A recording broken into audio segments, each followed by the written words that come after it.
नमस्कार, मी पत्रकार अमृत झांबरे. शिवश्री न्यूज मध्ये तुमच्या सगळ्यांचं सहर्ष असं स्वागत. आज आपण आहोत शिरूरमध्ये अशा ठिकाणी की या ठिकाणी आज 10 ते 15 शाळांचा विषय निघलेला आहे आणि हा विषय गेले 3 वर्षापासून निघलेला आहे. म्हणजे या शाळा बेकायदेशीर आहेत, यांच्यामध्ये फी वेगवेगळ्या पद्धतीने घेतली जाते, याच्या आतापर्यंत कुणीच प्रश्न उठवला नव्हता. फक्त नाथाभाऊंनी त्याच्यावरती प्रश्न उपस्थित केलेला आहे. तर मला सांगा, तुमचं हे जे काम चालू आहे, ह्या कामाचा नेमका निष्कर्ष काय आहे? याच्यामध्ये निष्कर्ष जो अपेक्षित आहे की या सर्व शाळा शासनाने ताब्यात घेतल्या पाहिजेत. यांचं जे काही गैरकारभार चाललेला आहे, मनमानी कारभार चाललेला आहे, याला कुठेतरी थांबवलं गेलं पाहिजे. कारण आज विद्यार्थ्यांचं, पालकांचं जे या माध्यमातून शोषण चालू आहे हे थांबलं गेलं पाहिजे आणि या सर्व शाळा शासनाने ताब्यात घेऊन त्या शासनाच्या नियमाप्रमाणे चालवल्या पाहिजे. या बेकायदेशीर कारभार करणाऱ्या संस्था चालकांना, मुख्याध्यापकांना यांच्यावरती कठोर कायदेशीर कारवाई केली गेली पाहिजे आणि नियमबाह्य पद्धतीने गोळा केलेले पैसे हे पालकांना परत मिळाले पाहिजेत. आता तुम्ही जे म्हणता नियमबाह्य पद्धतीने पैसे गोळा केलेत, जर हे नियम सुरू झाले, तुमच्या ज्या मागण्या आहेत त्या मान्य झाल्या, तर ते पैसे परत मिळतील का लोकांना? हो, 100% याच्यामधनं पालकांना गेल्या 5 वर्षाचे पैसे परत मिळू शकतात. कारण ते आता शासनाच्या अहवालामध्ये स्पष्ट झालेलं आहे की या शाळांनी नियम तोडून पैसे गोळा केलेले आहेत आणि नियम तोडून पैसे गोळा करणे म्हणजेच खंडणी वसूल केल्यासारखंच आहे. ते सर्व पैसे पालकांना परत मिळू शकतात. समजा शाळा ज्या नियमबाह्य चालू आहेत आणि त्या जर चुकून बंद पडल्या, तर विद्यार्थ्यांचं काय नुकसान होऊ शकतं? याच्यामध्ये शाळा बंद पडणार नाहीत, कारण शिरूरमध्ये या 15 ते 20 हजार विद्यार्थ्यांचं शिक्षणाचं समायोजन करण्याची व्यवस्था शासनाकडे नाही. त्यामुळे या शाळा बंद पडणार नाही हे पालकांनी पहिले लक्षात घेतलं पाहिजे. या शाळांच्या वरती शासनाचे प्रशासक नियुक्ती करून या शाळांचा कारभार हा शासनाने ताब्यात घेतला जाईल आणि जी आत्ता फी गोळा केली जाते याच्यापेक्षा कमीत कमी 50% ही फी कमी होणार आहे. आता एवढ्या मोठ्या प्रमाणात ही फी गोळा करतात, तरी पण शाळा कर्मचाऱ्यांचे बरेच पगार अडवून ठेवते, याच्यावर काय म्हणतात? खरं तर पगार अडवून ठेवत नाही असं म्हणणं फक्त हे खूप छोटं होईल. या सर्व कर्मचाऱ्यांचं मानसिक आणि आर्थिक शोषण चालू आहे. कारण कोरोना काळात पालकांकडनं पूर्ण पैसे वसूल करून या सर्व कर्मचाऱ्यांना 50% पगार दिला आणि तो पगार सुद्धा यांना 1-1, 2-2 वर्षांनी दिला. आजही अनेक कर्मचाऱ्यांना 5-5, 7-7 हजार रुपयावरती राबवून घेतलं जातंय. त्यामुळे त्या मुलांच्या शिक्षणाचा जो दर्जा आहे, शैक्षणिक दर्जा हा अतिशय खालावलेला आहे. त्यामुळे या शिक्षक आणि कर्मचाऱ्यांवरती जो मानसिक अत्याचार चाललेला आहे हा यामधनं थांबणार आहे. त्यामुळं ही लढाई फक्त पालकांची, विद्यार्थ्यांची नसून ही त्या शिक्षक कर्मचाऱ्यांची सुद्धा आहे, ज्यांना शासनाच्या नियमाप्रमाणे पगार मिळणार आहे. आता तुम्ही एकटे ही लढाई किती दिवसापासून लढताय? ही लढाई जी आहे भारतीय बहुजन पालक संघाच्या माध्यमातून मी आणि माझे सहकारी सन 2021 पासून आज तगायत लढत आहेत. यामध्ये सरकारी अधिकाऱ्यांकडनं जो विलंब करण्याचा प्रकार चालू आहे त्याच्या विरोधात अविरतपणे आजपर्यंत माझ्या सर्व सहकाऱ्यांनी मला साथ दिलेली आहे, पालकांनी साथ दिलेली आहे आणि जोपर्यंत अंतिम न्याय निवाडा होत नाही तोपर्यंत ही लढाई सुरू राहणार आहे. अपेक्षा काय आहे? जसं गांधीजींनी एकट्याने लढाई सुरू केली होती, नंतर त्यांना एक एक जण जोडत गेला. तुम्हाला काय अपेक्षा आहेत की कशी माणसं तुम्हाला जोडत गेली पाहिजे? कोणत्या माणसांकडून अपेक्षा आहेत ते जोडल्यावरती तुम्हाला लवकर यश मिळेल? या लढाईमध्ये संपूर्ण राज्यभरातील लोकांना माझं आव्हान आहे की आपण निर्भीडपणे या आंदोलनामध्ये सहभागी व्हा. कारण हा प्रश्न एकट्या शिरूर तालुक्याचा नाही, हा संपूर्ण पुणे जिल्हा आणि महाराष्ट्रातील खाजगी शिक्षण संस्थांच्या मनमानी कारभाराविरोधातला आहे. शिरूर तर हे फक्त एक प्रातिनिधिक स्वरूपातली कारवाई असणार आहे. त्यामुळे पालकांनी घाबरून न जाता या आंदोलनामध्ये सहभागी व्हा. कारण प्रत्येक पालकाला एक भीती असते की मी जर आंदोलनामध्ये सहभागी झालो तर माझ्या मुलाचं शैक्षणिक नुकसान होईल. तर ती भीती पहिली काढून टाका. कारण आता फक्त एकटा पालक नाही तर त्याच्याबरोबर भारतीय बहुजन पालक संघ या माध्यमातून आम्ही शेकडो पालक सहकारी त्या पालकाच्या मदतीसाठी नक्कीच उभे असणार आहोत. आता आपण पाहतो की प्रत्येक शाळेची जी फी आहे, म्हणजे पहिलीची फी प्रत्येक शाळेत वेगवेगळी आहे. हा फी ठरवण्याचा अधिकार नेमका कोणाला असतो? फी ठरवण्याचा अधिकार शुल्क निर्धारण कायदा 2011च्या अधिनियमाप्रमाणे पालक शिक्षक समिती जी आहे, पालक शिक्षकांची कार्यकारी समिती आहे तिला असतो.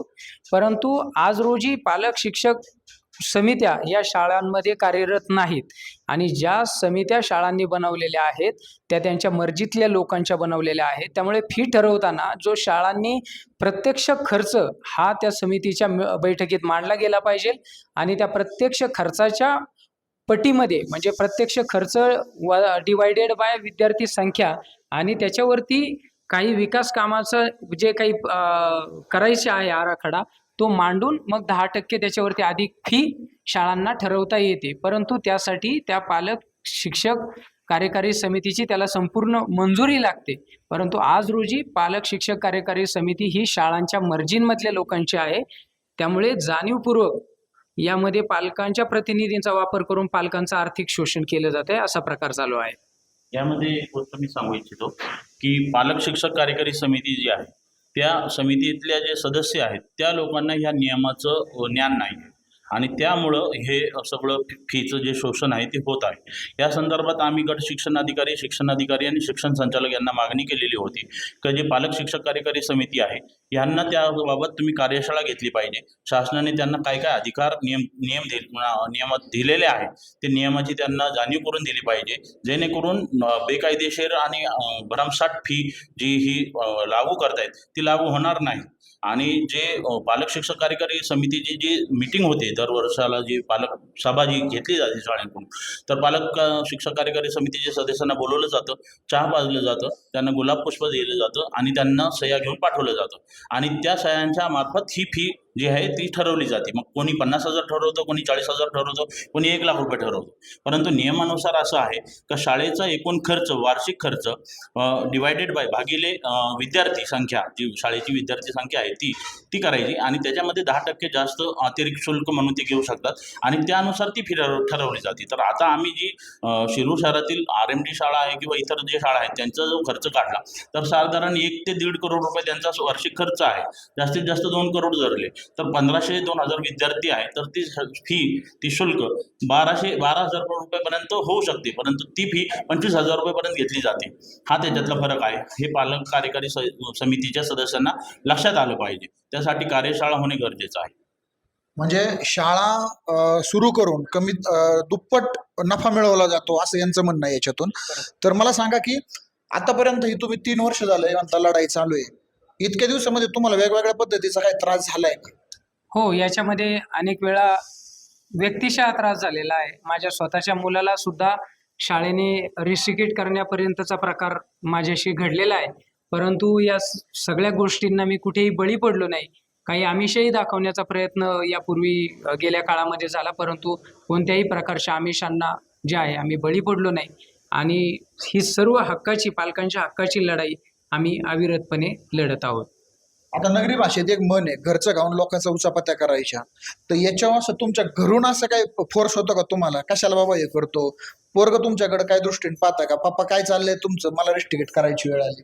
हो, हा अतिशय योग्य प्रश्न आहे. कारण याच्यामध्ये माझ्याही घरातनं मला विरोध झाला.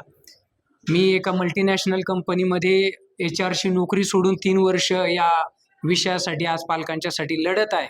माझं स्वतःचं आर्थिक स्रोत जो आहे हे नोकरीचा सोडून मी स्वतःचा खिशातनं पैसे घालून आजपर्यंत या सगळ्या आंदोलनामध्ये आम्ही अविरतपणे लढत आहोत.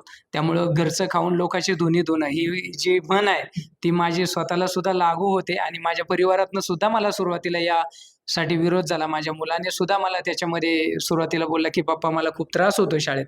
परंतु ठीक आहे म्हटलं, बाळा एक दिवस अन्यायाला जे आहे ते वाचा फुटणार आहे आणि सत्याचाच विजय होणार आहे. त्यामुळं या सगळ्या प्रकाराला मी आजपर्यंत कुठेही भीक घातलेली नाही. समाजाला जे देणे असतं, सामाजिक बांधिलकी जी असते, पे बॅक टू सोसायटी, या भावनेतून हे नेतृत्व नाथाभाऊ पाचारणे हे करतायत आणि त्याच्या मागं आम्ही भारतीय बहुजन पालक संघाचे सर्व राज्यभरातून जे आमचे पदाधिकारी आहेत ते त्यांच्या पाठीमागे उभे आहेत. कारण नाथाभाऊ पाचारणेसारखा माणूस एवढा शिकलेला आणि चांगल्या नोकरीला असताना सुद्धा ह्या आंदोलनामध्ये एवढा वेळ देतोय, पैसा देतोय, बुद्धी देतो, हुनर देतो आणि सर्व प्रकारच्या म्हणजे त्रासाला समोर जातोय. आणि जसं तुम्ही म्हटले का घरचं खाऊन गावची धुनी धुवायची, तर ह्या पद्धतीने जर पाहिलं तर नाथाभाऊंचं ह्या कार्याला आमचं सॅल्यूट आहे. कारण हे सर्वांच्या याने सबके बस की बात नाही आहे. आणि हे काम खरंच नाथाभाऊ समाजासाठी जे करतात, समाज ह्या गोष्टीला कधीच विसरणार नाही.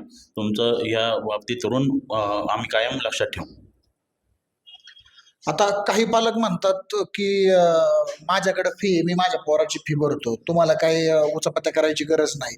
तर ह्या पालकांना तुमचं काय म्हणणं आहे? यामध्ये जे आहे अतिशय बोटावर मोजण्या इतके श्रीमंत पालकांचा हा प्रश्न असतो. परंतु शिरूर हे शहर असं आहे की जे शिरूर, श्रीगोंदा, पारनेर या 3 ग्रामीण भागाला जोडलेलं आहे आणि इथं 97% पालक हे शेतीवरती व्यावसायिक आहेत, शेतकरी आहेत, कष्टकरी आहेत, हातावरती ज्यांचे पोट आहेत. त्या पालकांना फी भरण्यासाठी किती त्रास होतो. अक्षरशः माझ्या माता भगिनींनी मणिमंगळसूत्र मोडून कोरोना काळात फी भरलेली आहे. त्यामुळं हा जो काही प्रश्न आहे श्रीमंत 3% श्रीमंतांचा, तो 97% पालकांवरती अन्याय करणारा आहे. आणि या प्रश्नामुळेच शाळांना मनोबल भेटतं, कारण ही बोटावर मोजण्या इतकी श्रीमंत लोक या आंदोलनामध्ये एक वेगळी दिशा निर्माण करण्याचा प्रयत्न करतात. जर हे सगळं नियमात चाललं तुम्ही म्हणताय तसं, तर कुणाकुणाचा फायदा होईल असं तुम्हाला वाटतं? या सर्व शाळा जर नियमात चालल्या तर याच्यामध्ये सगळ्यात पहिला फायदा हा विद्यार्थ्यांचा होईल. कारण विद्यार्थ्यांना त्या क्वालिफिकेशन असणारे शिक्षक हे शाळांना द्यावे लागतील. म्हणजे TET पात्रताधारक शिक्षकांची नियुक्ती करावी लागेल, ज्यामुळे विद्यार्थ्यांचा शैक्षणिक दर्जा सुधारला जाईल. दुसरी गोष्ट, पालकांचा यामध्ये फायदा होईल, कारण शासनाच्या नियमाप्रमाणे फी आकारणी झाली तर जी आज फी आकारणी केली जाते यापेक्षा 50% फी ही डायरेक्ट कमी होईल. तिसरा फायदा हा शिक्षक कर्मचाऱ्यांचा होईल, ज्यांचा अनेक वर्षांपासून त्यांना नियुक्तीपत्र दिली जात नाहीत, तात्पुरत्या स्वरूपावर, कंत्राटी स्वरूपावरती कामावरती घेतलं जातं आणि शाळांच्या मनमानी पद्धतीने त्यांना कामावर ठेवायचं की नाही ही जी भीती त्यांच्या मनात असते ती निघून जाईल. त्यांना कायमस्वरूपी केलं जाईल. त्यांना शासनाचा MEPS ॲक्ट लागू होईल, त्यांचा PF कटला जाईल आणि त्यांना शासनाच्या नियमाप्रमाणे किमान 20,000च्या पुढे त्यांचा पगार केला जाईल. आता जर एवढ्या सगळ्यांचा फायदा होईल तुम्ही असं म्हणताय, तर मग याच्यातून तुम्ही पण तुमचा काहीतरी स्वार्थ ठेवला असेल. म्हणजे एक नवीन ट्रेंड चालू आहे, आंदोलन करा आणि पैसे घ्या किंवा पैसे घेऊन मॅनेज व्हा, असा काही प्रकार तुम्हाला करायचा आहे का भविष्य? मी सर्वप्रथम सांगतो की माझे वडील हे भारतीय स्वातंत्र्याच्या लढ्यामध्ये दुसऱ्या महायुद्धात लढलेले आहेत आणि ते माझ्या अंगामध्येच नाही का एक स्वातंत्र्य सेनानीचं रक्त आहे. पहिली गोष्ट, माझा उदरनिर्वाह हा माझ्या शेतीवरती चालतो. दुसरा आहे, मी उच्च शिक्षित MBA HR आहे. त्यामुळे मला कुठेही 2 नंबर करून किंवा आंदोलन करून पैसे कमावणे हा माझा हेतू पहिल्यापासूनच नाही. परंतु हा जो काही भ्रष्टाचार चाललेला आहे आणि प्रत्येक पालक तो निमूटपणे सहन करतोय, कारण त्याला भीती आहे माझ्या मुलाचं नुकसान होईल. हा कुठेतरी प्रकार थांबला पाहिजे. टेबलाखाली येऊन जाणारी पाकिटं थांबली पाहिजे. कारण जर अन्यायाच्या विरोधात जर आवाजच उठवला गेला नाही तर तो अन्याय थांबणार कसा, हा प्रश्न आहे. म्हणजे आज प्रत्येक पालकाला वाटतं शिवाजी जन्माला यावा पण माझ्या घरात नको, कारण माझं घर शाबूत राहिलं पाहिजे, शेजाऱ्याचं जळालं तरी चालेल. म्हणून प्रत्येक जण तो निमूटपणे सहन करतो आणि कुठेतरी छत्रपती शिवाजी महाराज दुसऱ्याच्या घरात जन्माला कधी येतात याची वाट पाहतो. परंतु मी आपल्या माध्यमातून सांगतो की मी छत्रपती शिवाजी महाराज जरी बनू शकलो नाही, परंतु त्यांच्यातला 1% जरी माझ्यात लढण्याचा अंश शिल्लक राहूस तोपर्यंत मी ही लढाई लढत राहणार आहे. यामध्ये एक गोष्ट असं सांगू इच्छितो का, जसं तुम्ही म्हणता का आंदोलन करायचं आणि पैसे कमवायचे, तर ह्या आधी बरेचसे असे प्रकार शिरूरमध्ये किंवा इतर महाराष्ट्रामध्ये असे घडलेले आहेत. आणि त्यामुळे लोकांचा जो आंदोलकांकडे बघण्याचा जो दृष्टिकोन आहे तो फार बदललेला आहे आणि नकारात्मकता आलेली आहे. यामध्ये हा प्रकार आमच्या बरोबर घडला होता मागच्या वर्षी. असं ज्यावेळेस 12 क आणि 12 ख ची चौकशी झाली आणि त्यामुळे ह्या शाळांची मान्यता रद्द होईल अशी परिस्थिती निर्माण झाली, त्यावेळेस शाळेंचे अनेक आणि बगल बच्चे जे आहेत ते नाथाभाऊ बाजारने आम्हाला संपर्क करायला आले होते की तुम्हाला काय असेल आम्ही तुमचे प्रश्न सोडवू, तुमचं काय असेल देणं घेणं आपण करून विषय संपवून द्या. परंतु त्याला नाथाभाऊ बाजारने आम्ही कोणता थारा दिला नाही. त्यामुळे माफ करा, त्यामुळे नंतर काही दिवसांनी आमच्यापर्यंत एक अशी माहिती धक्कादायक मिळाली का या 10 शाळांनी मिळून जवळपास 80 लाख रुपयाचा एक गबाड जे आहे शिक्षण विभागाला दिलं, जेणेकरून ही कारवाई थांबवता येईल अशी चर्चा आमच्यापर्यंत पोहोचली. त्याचे पुरावे आमच्या हाती लागले नाही, परंतु ही चर्चा आमच्याकडे ठामपर्यंत आलेली आहे आणि असा प्रकार होतोय. त्यामुळे आमची लोकांना अशी मागणी आहे का तुम्ही आमच्यावर विश्वास ठेवा आणि जर आमच्याकडून असं दिसलं तर नक्कीच तुम्ही आमचं कान धरू शकता किंवा आम्हाला जाब विचारू शकता की तुम्ही असं का केलं. तर आता माझा हा एक शेवटचा प्रश्न असा राहील, ज्या शाळांबद्दल तुम्ही बोलताय त्या शाळांची नावं जर जनतेपर्यंत गेली तर थोडंसं बरं होईल असं मला वाटतं, जेणेकरून पब्लिक सावध होईल की ह्या शाळांमध्ये असे असे घोळ चालू आहेत, किंवा ज्या शाळा याच्यामध्ये नाही आहेत लोकांच्या नजरेत त्या पण शाळा यायला नको का बाबा ही शाळा अशी असू शकते, तर थोडी नावं सांगितली तर बरं होईल मला. यामध्ये शिरूर गटातील ज्या आहेत 10 शाळा आहेत. त्यामध्ये R M Dhariwal English medium school जी शिरूर शिक्षण प्रसारक मंडळाची संस्था संचालित खाजगी शाळा आहे. विद्याधाम प्राथमिक शाळा जी या संस्थेची खाजगी शाळा आहे. त्यानंतर जे आहे saint Joseph English medium school आहे. ज्ञानगंगा इंटरनॅशनल स्कूल आहे. गुरुवर्य Shankarrao Bhujbal English medium school आहे. पोद्दार इंटरनॅशनल स्कूल आहे. छत्रपती संभाजी शिक्षण संस्था संचलित विजयमाला विद्या मंदिर ही शाळा सुद्धा याच्यामध्ये आहे. बालाजी इंग्लिश मीडियम स्कूल व कृषी लोक विकास संशोधन संस्था संचलित जीवन विकास मंदिर ही या सर्व 10 शाळा याच्यामध्ये समाविष्ट आहेत. तर या पद्धतीच्या सर्व शाळा आहेत. पालकांनी विषय लक्षात घ्या आणि साहेबांना सपोर्टची किती गरज आहे, म्हणजे पालकांकडून विद्यार्थ्यांकडून ज्या कर्मचाऱ्यांचा फायदा होणार आहे त्यांनी पण नाताभाऊंना संपर्क करावा आणि आंदोलनाचं कुठंतरी एक धागा व्हावा अशी यांची इच्छा आहे. तर माझा शासनाला हा प्रश्न आहे की गेले 3 वर्ष झाले नाथाभाऊ आणि त्यांचे सहकारी लढाई करतात, तर अजूनपर्यंत शासन का झोपून आहे, शासनाला का जाग येत नाहीये, हा मला प्रश्न विचारायचा आहे. आणि पुणे हे शिक्षणाचं माहेरघर मानलं जातंय आणि इथेच हा सगळा प्रकार घडतोय, तर याच्या मागं कारण काय आहे? शासनाला लवकरात लवकर जाग यायला पाहिजे आणि हा प्रश्न लवकरात लवकर सुटायला पाहिजे असं वैयक्तिक पत्रकार म्हणून माझं मत आहे. अशाच अपडेट पाहण्यासाठी शिवश्री न्यूजला फॉलो करा.